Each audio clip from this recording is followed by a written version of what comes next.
Welcome back to in Monks.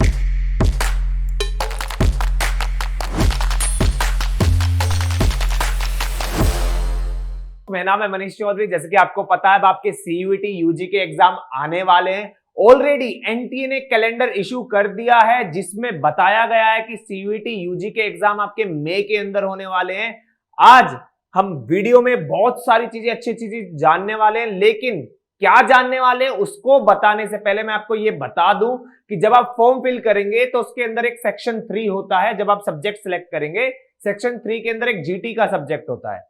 ये GT का subject बहुत ज्यादा इंपॉर्टेंट है, जितने आपके डोमेन के सब्जेक्ट इंपॉर्टेंट है। डोमेन यानी कि जैसे कि आपकी history, geography, political science, physics, chemistry, math, biology, ये इस तरीके के सब्जेक्ट जितने इंपॉर्टेंट है उतना ही ये जीटी का आपका एग्जाम इंपॉर्टेंट है। अब आप कहेंगे क्यों इंपॉर्टेंट है? देखिए, अगर बहुत सारी यूनिवर्सिटी ऐसी है जो जीटी के बेस पे आपका एडमिशन लेती है। अगर मैं आपको एग्जांपल दूं इसका, तो आपको एक यूनिवर्सिटी है एएमयू यानी कि अलीगढ़ मुस्लिम यूनिवर्सिटी, काफी फेमस यूनिवर्सिटी है और काफी सारे बच्चे वहां पे जाना चाहते हैं। तो उसकी एलिजिबिलिटी क्या है? अगर आप बीए ऑनर्स के कोर्स करना चाहते हैं एएमयू के अंदर से, तो वहां पर आपको दो चीज मेन होनी चाहिए। आपका किसके अंदर? सीयूईटी के अंदर।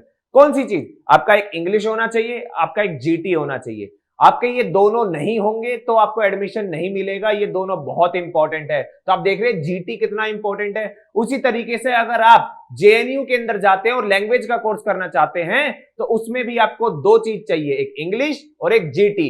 और जब आप डीयू के अंदर जाएंगे तो डीयू के अंदर काफी कोर्सेज ऐसे हैं जहां पे जब कॉम्बिनेशन बने हुए हैं सब्जेक्ट के, उसमें जीटी का बहुत बड़ा रोल है।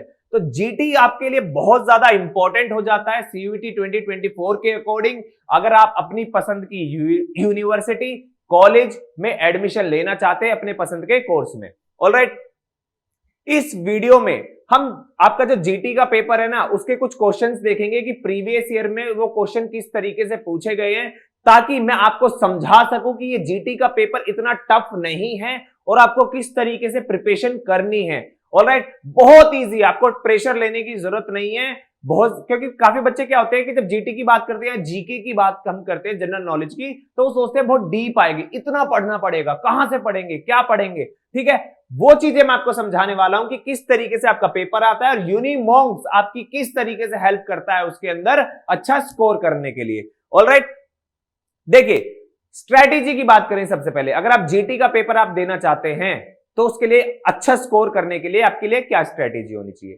देखिए, अगर आप किसी भी वॉर में जाते हैं ना, तो वॉर में जाने के लिए या किसी भी चीज के लिए, एग्जाम के लिए, किसी भी चीज में मान लीजिए आपको स्ट्रेटेजी की जरूरत पड़ती है। बिना स्ट्रेटेजी के जाएंगे ना तो दो चार थप्पड़ खा के ही आएंगे वापस। ठीक है, ये सोच के मत आना कि आप पीट के आ जाओगे या आप जीत के आ जाओगे।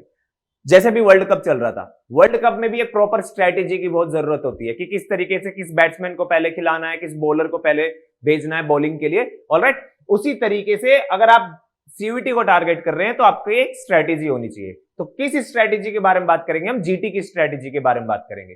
सबसे पहले तो आपको सिलेबस पता होना चाहिए कि जीटी का सिलेबस क्या है।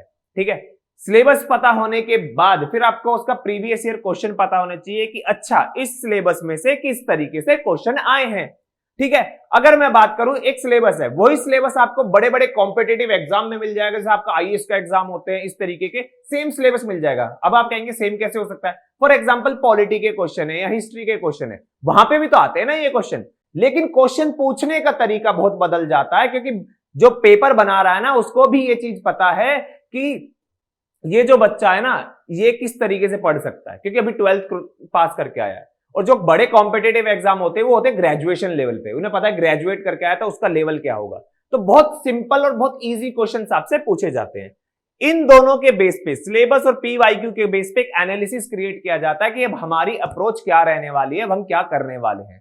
तो चलिए देखते हैं आज हम सबसे पहले कि कुछ क्वेश्चन जो आपके पेपर में आए हैं और किस तरीके से हमें पढ़ना है, हम किस तरीके से जो पीवाईक्यू होते हैं उनको एनालिसिस करते हैं। फॉर एग्जाम्पल, ये एक क्वेश्चन आया था आपका, who is the first chief of defence staff of the Indian arm forces. ठीक है, ऑप्शन दिए हैं। ऑप्शन ए आपका फील्ड मार्शल केएम करियप्पा, फिर आपका है बी जनरल मनोज मुकुंद नरवणे, फिर आपका है C general Bipin Rawat and D आपका जनरल मनोज पांडे। ठीक है, चार ऑप्शन दे दिए।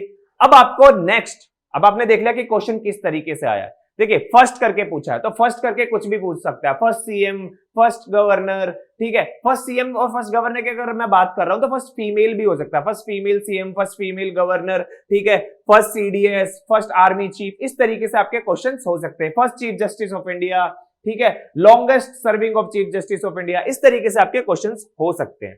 तो इसी से रिलेटेड हम कुछ क्वेश्चंस देख लेंगे। कैसे कि अगर हम बात करें, क्वेश्चन आया था आपका किसके ऊपर, first chief of defence staff, लेकिन हम आर्मी से रिलेटेड मेनली सारी इंपॉर्टेंट चीजें देखेंगे कि फर्स्ट फील्ड मार्शल की बात की गई है तो first field marshal of Indian army कौन है? First field marshal of Indian army was Sam Manekshaw, ठीक है। ये नाम याद रखिएगा, ये बहुत ज्यादा पूछा जाता है, शायद आपके सीयूटी 2024 में मिल जाए। अब आप कहेंगे क्यों मिल जाए? क्योंकि इसके ऊपर एक मूवी आ रही है विकी कौशल की, ठीक है, इसके ऊपर बातें चल रही है, विकी कौशल की मूवी आ रही है, बहुत ही ज्यादा एकदम सुपर डुपर मूवी जाने वाली है मेरे अकॉर्डिंग, ठीक है, जाके देखिएगा आप भी। तो ये सैम मानेकशॉ, ठीक है, क्या थे हमारे first field marshal of Indian army. Second कौन थे? सेकंड थे केएम करियप्पा। आपको आपने देखा होगा प्रीवियस ईयर क्वेश्चन में पीवाईक्यू में केएम करियप्पा का नाम दिया था, तो केएम करियप्पा हो ही नहीं सकते, क्यों? क्योंकि वो सेकंड फील्ड मार्शल थे, ना कि सीडीएस, ठीक है। नाउ नेक्स्ट की बात करते हैं, आर्मी हो गया अब हमारा। अब हम बात करते हैं first field marshal of air force.